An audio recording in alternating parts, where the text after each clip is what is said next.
ताली बजाएंगे और यीशु मसीह के नाम की महिमा करेंगे। और आज का ये दिन जो है ना, पूरी दुनिया इस दिन को, आज कहने को तो 3 तारीख है, but first Sunday off the month of अगस्त, जब अगस्त का पहला संडे रहता है तो इसको पूरी दुनिया फ्रेंडशिप डे के तौर पे मनाती है। कैसा? एक दोस्ती का दिन।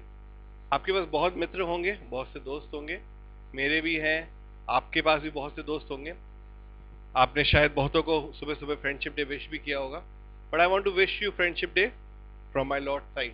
मैं अपने परमेश्वर की तरफ से आप सबको इस दोस्ती के दिन की शुभकामनाएं देता हूं, क्योंकि मेरे हिसाब से उससे अच्छा दोस्त और कोई नहीं हो सकता। आपने बहुत से दोस्त बनाए होंगे जो होमवर्क के लिए आपके दोस्त होंगे, है ना, होमवर्क करवा देते हैं या होमवर्क कर लेते हैं, इनका काम पूरा कंप्लीट रहता है इसलिए आपके दोस्त होंगे। जॉब में थोड़ा सा साथ दे देते हैं इसलिए आपके दोस्त होंगे, है ना। पर बिना कोई मतलब के सिर्फ आपके लिए आपके दोस्त शायद बहुत कम होंगे, या हो सकता होंगे ही नहीं, क्योंकि आजकल के इस मतलबी समाज में या इस मतलबी दुनिया में बिना प्रॉफिट के कोई किसी के साथ दोस्ती रखना नहीं चाहता। यही चाहता है कि भैया अच्छा ठीक है, मैं तुमसे दोस्ती करूंगा, बताओ मुझे क्या मिलेगा, क्या लाभ होगा, है ना। बिना लाभ के कोई किसी की भलाई नहीं करना चाहता, है ना। भला और लाभ जो वर्ड है वो एक दूसरे के अपोजिट्स में है, पता आपको। आप भाव और ला लिख लो और बड़े आ की मात्रा उसको उल्टा कर दो तो लाभ होता है। तो कोई किसी की भलाई तब तक नहीं करता जब तक लाभ दिखाई नहीं देता। लेकिन एक प्रभु यीशु मसीह हमारा है जो हमसे प्रेम करता है बिना किसी रीजन के, उसको कोई मतलब नहीं है। मैं पढ़ने लगा तो यूहन्ना रचित सुसमाचार उसके 15 अध्याय में उसकी 13 आयत से 15 आयत तक अगर हम पढ़ेंगे, वहां इस प्रकार लिखा है, यूहन्ना उसका 15 अध्याय और उसकी 13 आयत से लेके 15 आयत तक यहाँ इस प्रकार लिखा हुआ है। कहने लगा इससे बड़ा प्रेम कोई और नहीं कि कोई अपने मित्र के लिए अपने प्राण को दे। मैं टीचर रहा हूं तो क्या होता था, कई बार बहुत से बच्चे बातें करते होते थे तो उनको पनिशमेंट में खड़ा कर दो। अब जब वो खड़े रहते थे, काफी देर हो जाती थी खड़े खड़े, तो दूसरा उसका दोस्त जो रहता था वो आता था, कहता था सर इनको बैठाल दो। तो हम कहते ठीक है, हम उसको बैठाल दे रहे हैं लेकिन उसकी जगह तुम खड़े हो जाओ। हम उसको बैठाल दे रहे हैं लेकिन उसकी जगह तुम खड़े हो जाओ। नहीं सर ठीक है, उसको खड़ा रहने दीजिए, चलेगा। कहने का मतलब ये है कि कोई अपने दोस्त की जगह लेने के लिए इतना तैयार नहीं होता। लेकिन यहां वचन क्या कहने लगा इससे बड़ा प्रेम किसी का नहीं कि कोई अपने मित्रों के लिए अपने प्राण को दे। इससे बड़ा कोई प्रेम नहीं कि कोई अपने मित्र की जगह कहे कि मेरे प्राण को ले लो। आगे इस बात को और क्लैरिफाई करते हुए लिखा है जी।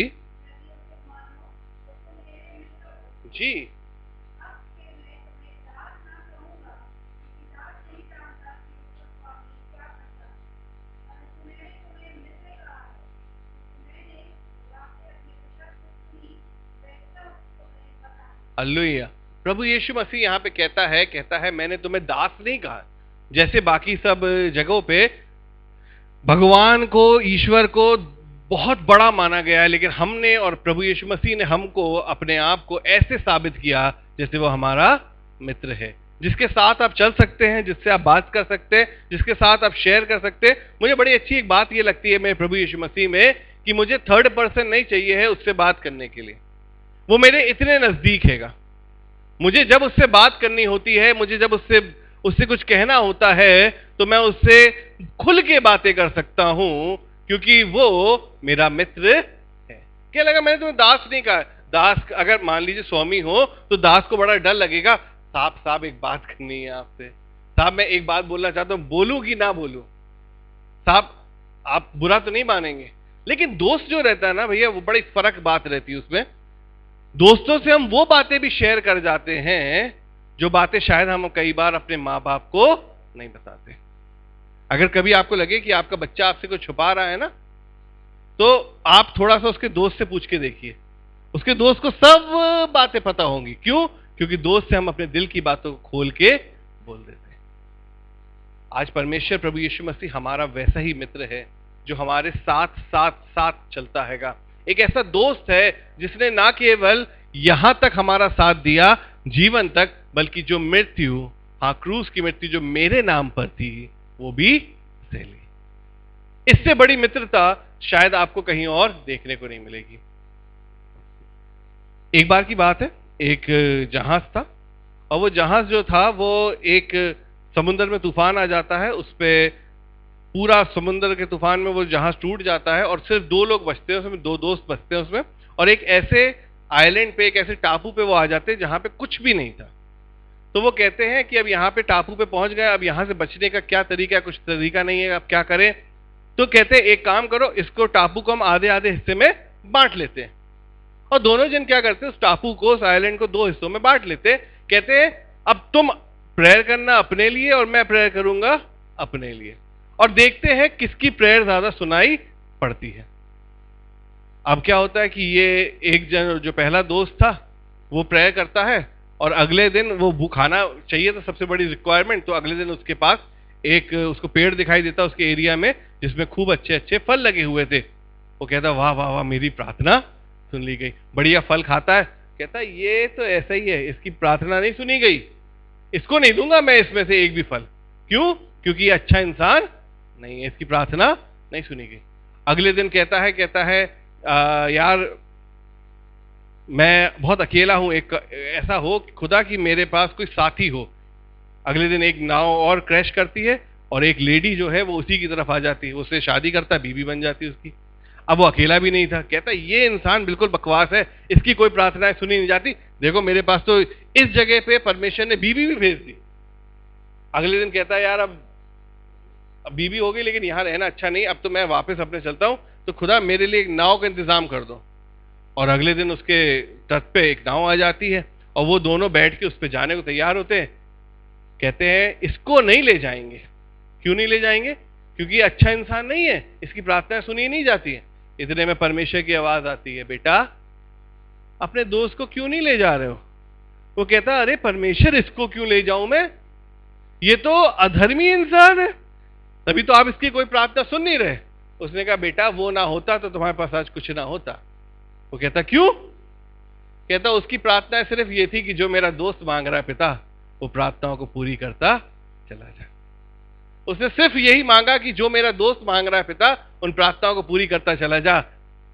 कई बार क्या होता, हम सोचते हैं कि हमारे पास आज जो कुछ है वो हमारी वजह से, पर हम भूल जाते हैं कि प्रभु यीशु मसीह परमेश्वर के तख्त के सामने निरंतर हमारे लिए गिड़गिड़ाता और निवेदन करता रहता है। हम सोचते हैं कि हम आज जो कुछ कर रहे हैं, जिसको हासिल कर लिया, सब मेरी मेरी मेरी वजह से है, पर नहीं नहीं नहीं, प्रभु यीशु मसीह निरंतर वो ऐसा दोस्त है, बिना प्रॉफिट के आपने परमेश्वर के तख्त के सामने निरंतर आपके लिए विनती और प्रार्थना करता रहता है। वो इंटरसीड करता रहता है, आपके लिए मध्यस्थ का काम करता रहता है, और परमेश्वर से मांगता रहता है कि हे परमेश्वर, मेरे इस इंसान को जो वो मांग रहा है वो दे दे, मेरे इस मित्र को जो वो मांग रहा है इसकी कल्पनाओं को पूरी कर दे।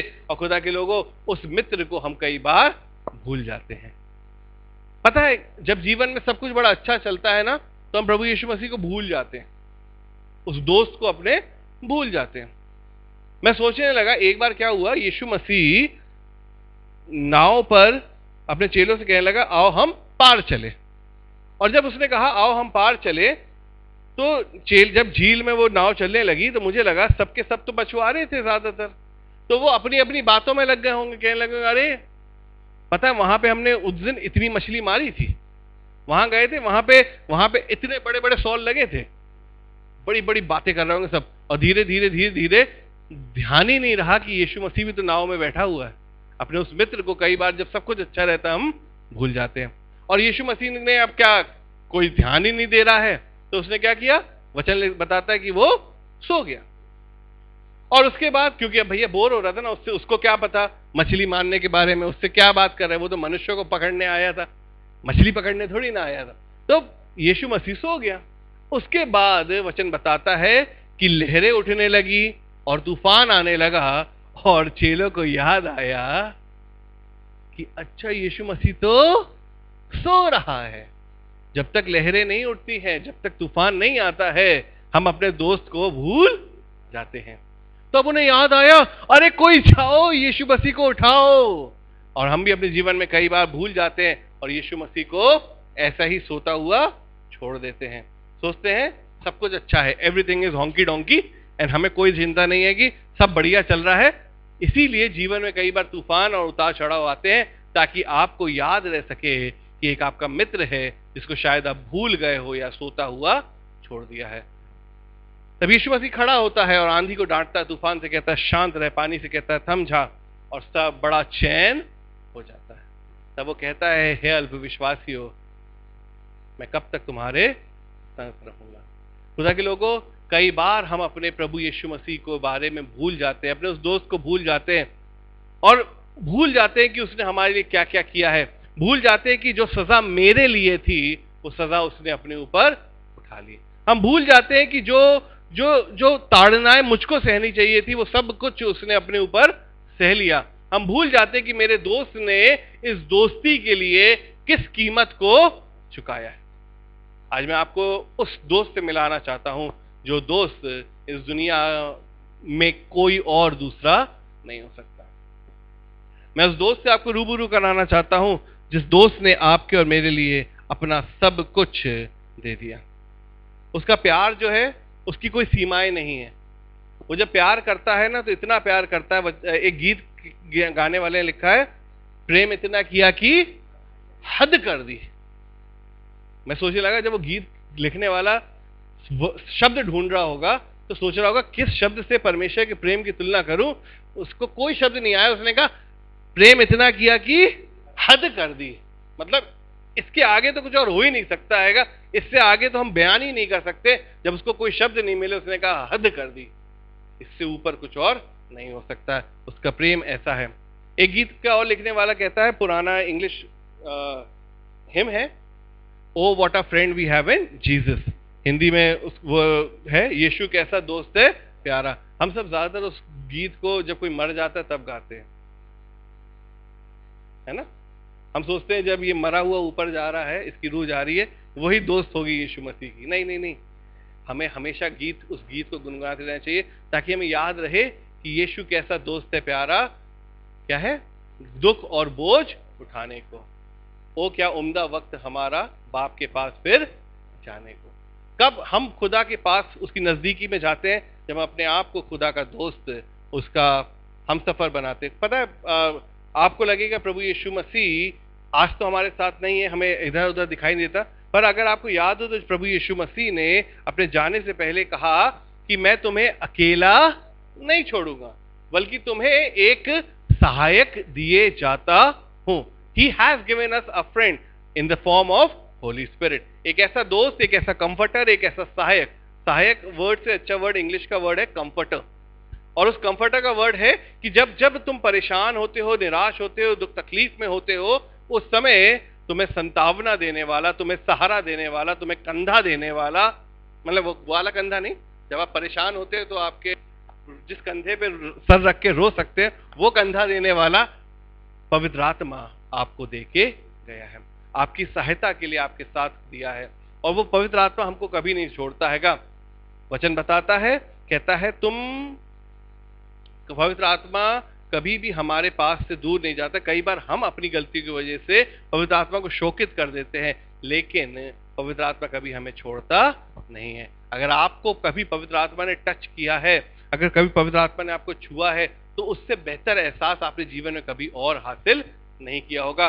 वो जो पवित्र आत्मा जब आपके जीवन में आता है, तो वो जो परमेश्वर के प्रेम को आपके जीवन में उमेड़ के लाता हैगा, वैसा प्रेम और कोई बयान नहीं कर सकता। इसीलिए जरूरत इस बात की है कि हम प्रार्थनाओं में अपने खुदा को, अपने परमेश्वर को, हम सब में उसके उस एक्स्ट्रा ऑर्डिनरी प्रेम को, उस पवित्र आत्मा को हमेशा याद रखें, है ना। भजन यूहन्ना 14 अध्याय उसके 16वें पद में और 17वें पद में प्रभु यीशु मसीह यही कहा है। 14 उसका 16 और 17 पद में लिखा है, जी जी क्या लिखा है? एक और सहायक दूंगा। यीशु मसीह हमारे साथ हमेशा है, पर पवित्र आत्मा को उसने एक और सहायक की तरह हमें दिया है कि वो सर्वदा हमारे साथ रहे, अर्थात सत्य का आत्मा, जिसे संसार ग्रहण नहीं कर सकता, क्योंकि वह उसे ना उसे देखता है और ना उसे जानता है। तुम उसे जानते हो क्योंकि वो तुम्हारे साथ रहता है और तुम में होगा, वो तुम में होगा। जब हम पवित्र आत्मा के बारे में बात करते हैं तो पवित्र आत्मा हमारे साइड में, हमारे बगल में, बगल की कुर्सी पे नहीं बैठना चाहता है, वो हमारे अंदर होके वास करना चाहता है। लिखा वचन तुम में होगा। और इसीलिए हमें इस बात को सीखने की जरूरत है कि जब हम आज अपने इस दोस्त को, प्रभु यीशु मसीह को अपने जीवन में लेके आते हैं, तो हम अपने जीवन में अपने दोस्त को वैसे अपनाएं कि कभी भी उसको छोड़े ना, क्योंकि उसने वो दाम हमारे लिए चुकाया है जो दाम कोई और हमारे लिए नहीं चुका सकता। Praise the Lord. परमेश्वर आपको